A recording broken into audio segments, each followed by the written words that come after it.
Welcome to This Week in East Brunswick. Today we honor the men and women of our armed forces with the annual Township Veterans Day Observance held at Veterans Park in the Municipal Complex. Then we join Mayor Brad Cohn at La China Poblana for the grand reopening and ribbon cutting of the restaurant. The East Brunswick Public Library and the East Brunswick Arts Commission co-sponsored a swing dance workshop capped off by a performance from the Moon Dance Big Band, where residents were able to test out their new dance moves at the Community Arts Center.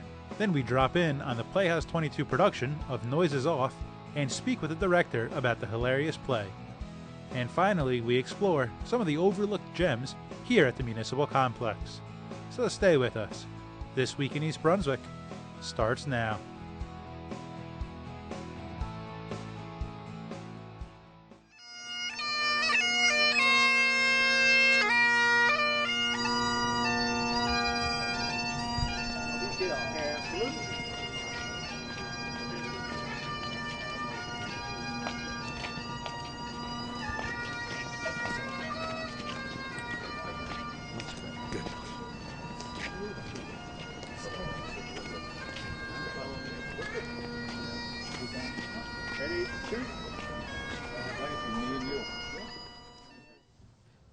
Veterans Day is always held on November 11th to honor all of the military personnel who served in the armed services, as opposed to Memorial Day, which recognizes those who lost their lives defending our country.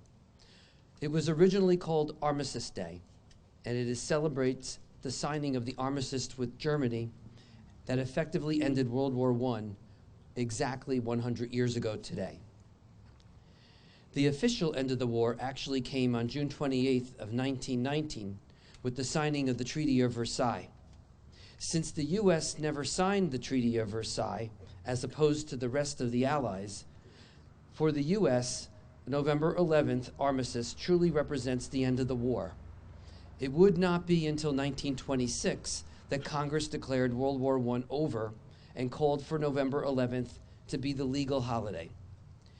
It wouldn't then be until 1938 that Armistice Day became a permanent holiday, following the lead by more than half of the states, and that was to commemorate the end of World War I, or what was also known as the War to End All Wars, which ironically came just a few years before the U.S. entered World War II. In 1954, the name was changed to Veterans Day to recognize all veterans of foreign wars who have ever served. The War to End All Wars started on June 28, 1914, when a Bosnian nationalist assassinated the Austro-Hungarian heir, Archduke Ferdinand. And this would start a cascade of events, drawing the world into two coalitions. The first was called the Triple Entente, made up of France, Russia, and Britain. The second was the Triple Alliance, made up of Germany, the Austro-Hungarian Empire, and Italy. And over time, it would draw in Japan, the entire Ottoman Empire, and finally the United States. The changes that occurred in the geopolitical map that followed World War I ultimately led to the continued conflict and disequilibrium. This continued unrest revolved around deep-seated beliefs in nationalism. This word, used most recently in our most and supercharged political climate that we're living in today, is a complicated word with multiple meanings.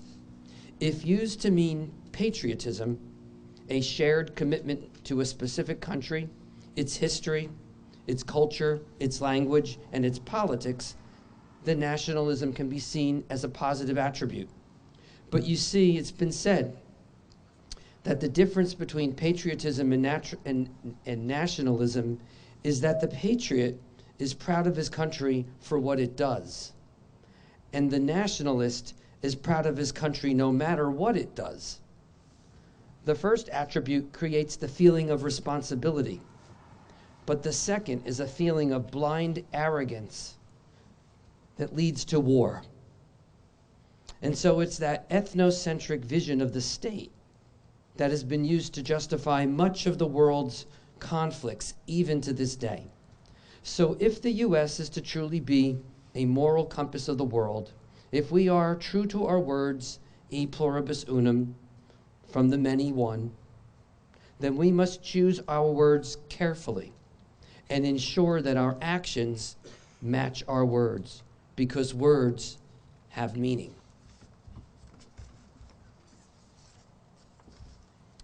So, my friends, we must learn from our history on this 100th anniversary of one of the longest and bloodiest conflicts known. For those who cannot remember their past are condemned to repeat it. When I was asked to speak tonight, I had no idea on what I would say or how I would approach this delicate subject of mine. But I knew that I wanted you all to know that mothers and fathers of men and women who do this for a living, and it is a living while they are stationed there, you don't understand what really happens to a family when they leave. You spend holidays with an empty chair. You celebrate birthdays that they're not there. There are babies being born. And I told this story a few years ago when I had the pleasure of speaking on this very same day when I dedicated one of these pavers to both of my sons. If you ever want to be humbled,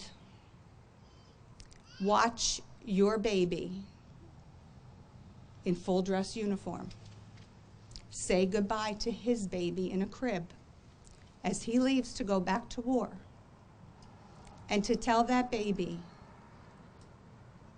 if I don't make it back, remember how much I love you. I watched Jeffrey say that to my first grandson. He was 2 weeks old. And that will bring you to your knees. I've watched them have commendations and promotions, and your broken heart fills with so much love and pride that you don't know what to do with it all. But you find room in there to stand beside them and to support them. On Jeffrey's first tour to Iraq, we got a phone call 2 months into his deployment. And he said to me, "Mom, you have to do me the biggest favor I'm ever going to ask of you." And I said, "Jeff, it's anything you want." He said, "My best friend is gone, and I need you to attend that funeral for me because I can't be there." And I went to that funeral, and I prayed that I would never have to be that mom. And thank God to this day, my boys are safe, and they're still here.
So we're happy as usual because we're here today right on Route 18. We're opening up another business here on the Route 18 corridor. This is now somewhere in the mid-80s at this point for the past 2 years. So we couldn't be happier for you.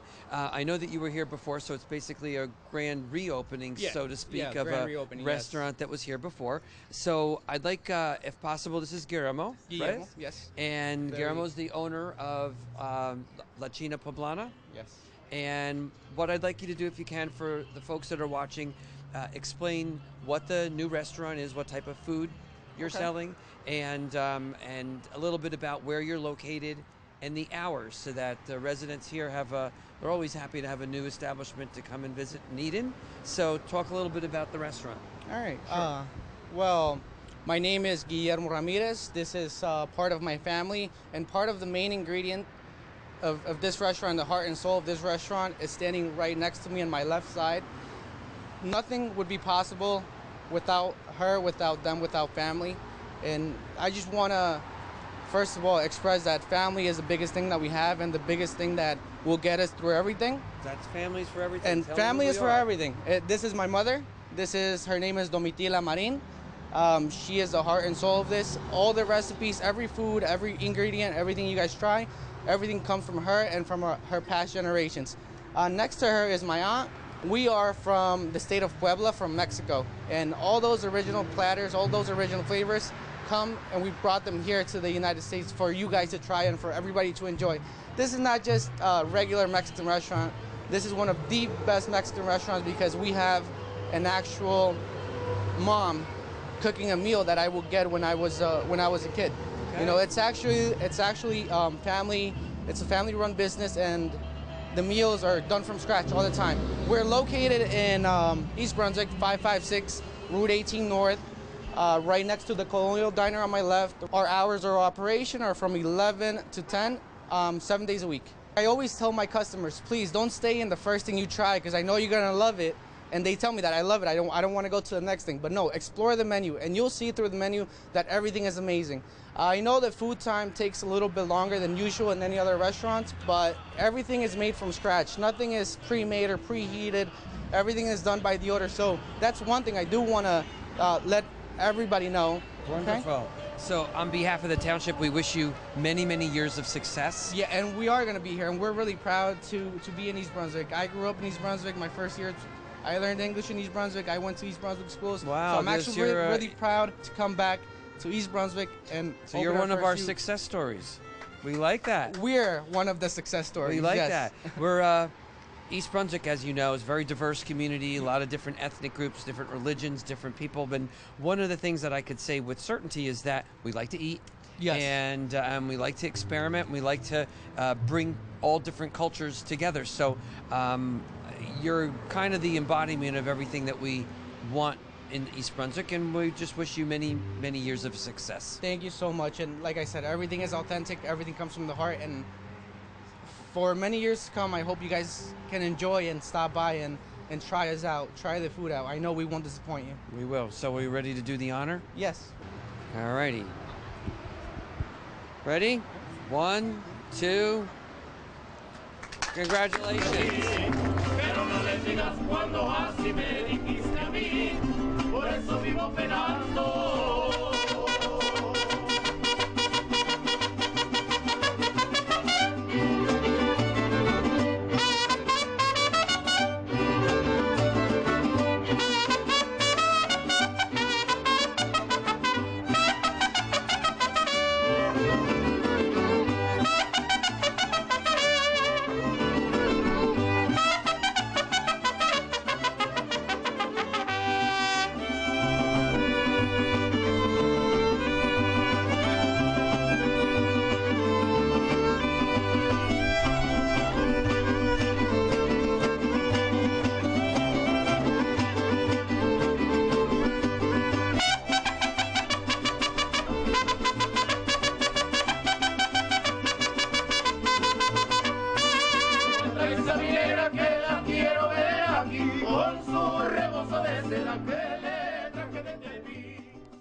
Hi, my name is Melissa Hosick, and I'm the Adult Programming Librarian at the East Brunswick Public Library. This afternoon, we are excited to partner with the East Brunswick Arts Commission as a part of our second part of the dance series. We have Carmen Valverde teaching a swing dance workshop where anyone can come in, learn a few new steps. And after the dance lesson, we are having a full concert with Moon Dance Big Band with their 17 musicians, and you'll be able to try out your social dancing skills afterwards.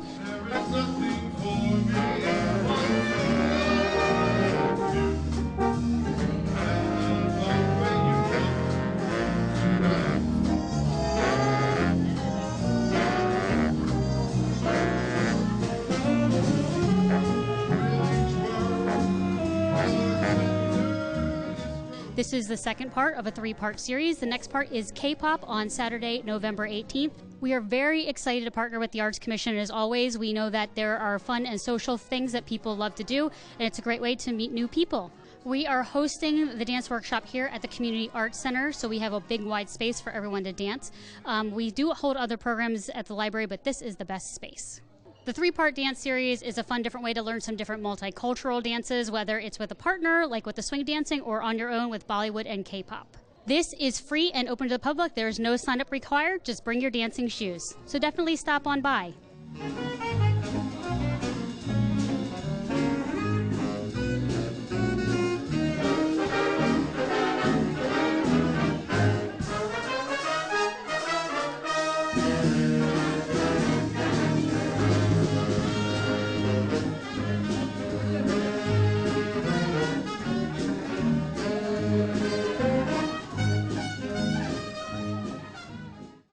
No, my sweet, I think he wants us to rehearse. Well, yes, but I think we've got to rehearse, haven't we? Rehearse! Yes, right. Well done, Selton. I knew you'd think of something. Right, from Freddie and Belinda's entrance. Lloyd? What is it now? The police. The police? They found a man lying unconscious in a doorway across the street. Oh, and right, they say he's very dirty and rather smelly, and I thought, oh my God, because when you get too Poppy. close to Selsden... No! Poppy! When you stand too close to Selsden, you can't help but notice this very distinctive... I'll tell you something, Poppy. Once you get it into your nostrils, you'll never forget it. 60 years now, and the smell of the theater still haunts me. Hi, I'm Mark Callett, the director of Noises Off at Playhouse 22. Noises Off is a Michael Frayn play that was written in the 80s. It is about the trials and tribulations of putting on a show on tour in England. And the action is split into 3 parts. The first part is the front of the stage the night before they open. The second act is a month into the run when you see the backstage action. And the third act is a month after that where things have fallen apart. Listen, since we've stopped anyway, took us 2 days to get the set up, so we shan't have time for a dress rehearsal. So don't worry, we'll just think of the first night as the dress rehearsal. If we could just get through the play once tonight for doors and sardines. That's what it's all about, doors and sardines. Getting on, getting off, getting the sardines on, getting the sardines off. That's farce. That's the theater. That's life. Oh, Lloyd, you are so deep. So you just do it. Bang, bang, bang, bang. You're on, bang, you've said it, bang, you're off again. And then everything will be perfectly well, Selston. Oh, no. Not again! Selston! Poppy! This show in particular has a warm place in my heart. I was in the show about 20 years ago. I played Tim, and my wife had played Poppy.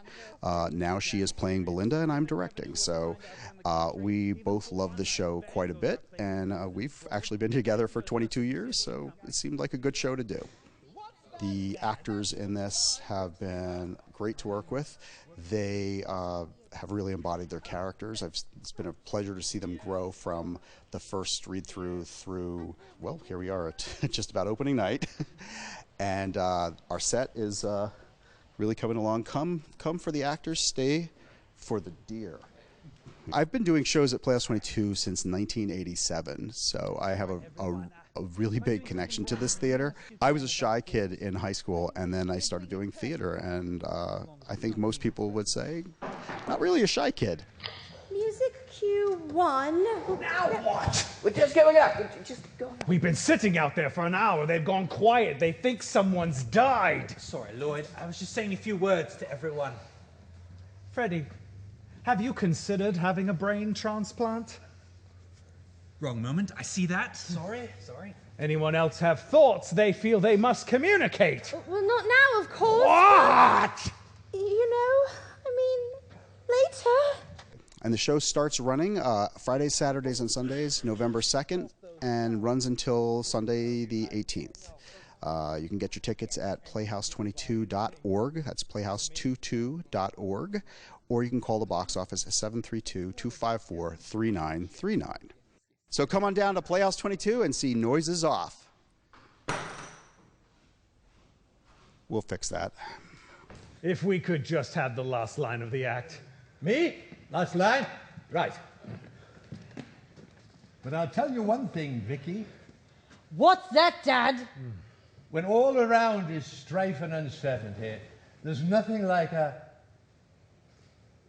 What? Oh, a good old-fashioned plate of sardines.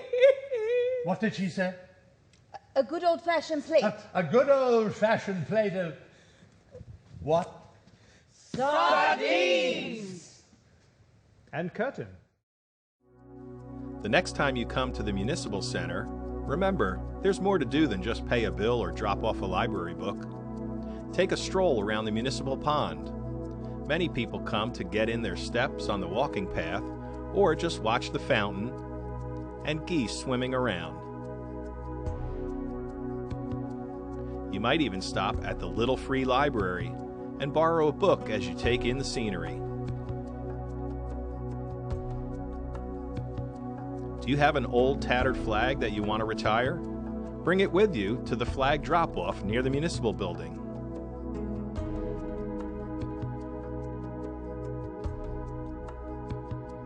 Between the library, senior center, and municipal building is the municipal courtyard. It's a great place to relax and catch a concert during the summer months.